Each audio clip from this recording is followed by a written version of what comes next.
Hello friend, मैं अभिषेक शर्मा आपका technical classes में स्वागत कर रहा हूँ। यहाँ पे अपन बात कर रहे हैं आपके सामने फ्लूइड मैकेनिक्स के चैप्टर नंबर 6 की प्रॉब्लम नंबर 6.4। देख लेते हैं क्या है प्रॉब्लम आपके सामने। प्रॉब्लम नंबर 6.4, उसने बोला है कि the water is flowing through a pipe having a diameter 20 centimetre and 10 centimetre at a section A1 and 2। यानी एक जगह पे उसका डायमीटर 20 दे रखा है, दूसरी जगह पे डायमीटर उसका 10 दे रखा है और वाटर आपका फ्लो कर रहा है किसी पाइप से।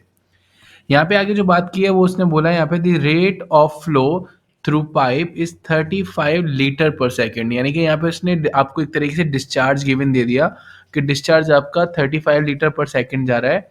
The section 1 is 6 metre above datum datum यानी जो डॉटम लाइन है उससे आपका जो फर्स्ट वाला सेक्शन है वो 6 मीटर ऊपर दे रखा है और जो सेक्शन बी है वो आपका 4 मीटर एबव दे रखा है, यानी कि आपको डॉटम हाइट भी दे रखी है।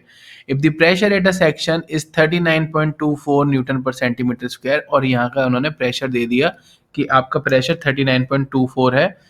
आगे पूछ रहा है वो कि find the intensity of pressure at a section 2, यानी कि आपको अब यहाँ पे P2 की वैल्यू बतानी है। यानी क्वेश्चन के अंदर आप देख सकते हैं जनरल क्वेश्चन है, मैक्सिमम डेटा आपको गिवन मिल चुका है। अगर आप यहाँ पे देखना चाहें आपको सारी चीज़ें यहाँ पे गिवन है, P1 दे रखा है, यहाँ पे आपको P2 निकालना है। तो सबसे पहले मुझे D1 दिया है तो मैंने D1 से, आप नोटिस करेंगे कि D1 से मैंने यहाँ पे A1 निकाल दिया। A1 की वैल्यू आपकी π/4 D1 का स्क्वायर हो जाएगी। तो यहाँ पे जो D1 की वैल्यू 20 सेंटीमीटर है तो मैंने इसको मीटर में चेंज कर दिया, 0.2 मीटर हो गई क्योंकि मैंने उसके अंदर 10⁻⁻2 का मल्टीप्लाई कर दिया। तो यहाँ पे जो वैल्यू निकल के आई एरिया की वो निकल के आई 0.0314 मीटर स्क्वायर। साथ के साथ जो प्रेशर की वैल्यू है मेरे पास वो यहाँ पे P1 की वैल्यू 39.24 न्यूटन पर सेंटीमीटर स्क्वायर है। तो मुझे इसको चेंज करना पड़ेगा न्यूटन पर मीटर स्क्वायर में। तो क्या करूँगा मैं, 39.24 तो मैंने ऐसे ही लिख लिया, न्यूटन मेरा ऐसे ही है, सेंटीमीटर को चेंज किया 10⁻⁻2 का होल स्क्वायर और ये हो गया मेरे यहाँ पे मीटर स्क्वायर में। तो ये ऊपर जाएगा तो 10⁻4 हो जाएगी, तो ये हो जाएगा आपका 39.24 10⁻4। तो आप यहाँ देख सकते हैं, यहाँ पे लिख रखा है इन्होंने न्यूटन पर मीटर स्क्वायर की फॉर्म में। Z1 यानी Z1 की वैल्यू आपको डॉटम हाइट दे रखी है 6।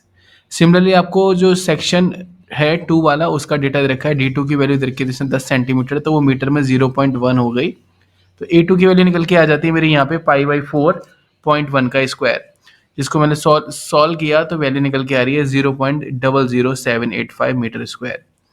और यहाँ पे आप देखेंगे Z2 यानी डॉटम हाइट आपको 4 मीटर दे रखी है। अब यहाँ पे एक ही चीज़ थी कि जो प्रेशर था वो मुझे गिवन नहीं दिया था, तो वो मुझे निकालना है। डिस्चार्ज उसने दे रखा था मुझे सैंड का Q इज इक्वल 35 लीटर पर सेकंड, तो मुझे इसको मीटर क्यूब पर सेकंड में करना पड़ेगा। तो 35 इंटू 10⁻³ करना पड़ेगा क्योंकि मुझे इसको मीटर क्यूब पर सेकंड में चेंज करना है। तो यहाँ पे उन्होंने कर दिया, तो यहाँ पे जो वैल्यू निकल के आ रही है वो आ रही है 0.035 मीटर क्यूब पर सेकंड। और इसके साथ यहाँ से अगर आप देखेंगे तो मेरे को Q की वैल्यू पता थी, तो A1 V1 is equal A2 V2, क्योंकि मेरे पास कंटिन्यूटी इक्वेशन का फॉर्मूला है। A1 की वैल्यू पता है, V1 की वैल्यू पता है, A2 की वैल्यू पता है, V2 नहीं पता था। तो V2 जस्ट आइडेंटिफाई इस फॉर्मूले से, तो मेरी जो वैल्यू निकल के आ गई V2 की वो कितनी निकल गई 4.456 मीटर पर सेकेंड। सारी वैल्यू मैंने जो टोटल इक्वेशन है बर्नौली इक्वेशन उसके अंदर रख दी, P1 over rho g plus के B1 square over 2G plus के Z1 is equal P2 over rho g plus के V2 square over 2G plus के Z2।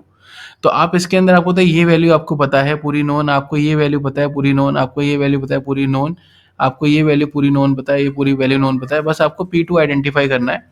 तो इस इक्वेशन को मैंने इजीली सॉल्व किया, सारी वैल्यू पुट करी जो मैंने ऊपर आइडेंटिफाई कर रखी थी, तो सारी वैल्यू पुट करी थी। उस सारी वैल्यू को सॉल्व करने के बाद जो मेरी P2 की वैल्यू है वो निकल के आ रही है यहाँ पे 40.27 न्यूटन पर सेंटीमीटर स्क्वायर। तो यही इस क्वेश्चन का आंसर है। अगर आपको वीडियो अच्छी लगी है, आपको कुछ सीखने को मिला है, तो प्लीज़ आप लाइक कर सकते हैं और आप चैनल को सपोर्ट भी कर सकते हैं। आपने देखा होगा यहाँ पे एक आपके सामने QR कोड आया होगा, अगर आपको लगता है कि चैनल को सपोर्ट करना है तो आप उसके थ्रू सपोर्ट कर सकते हैं। Thank you so much.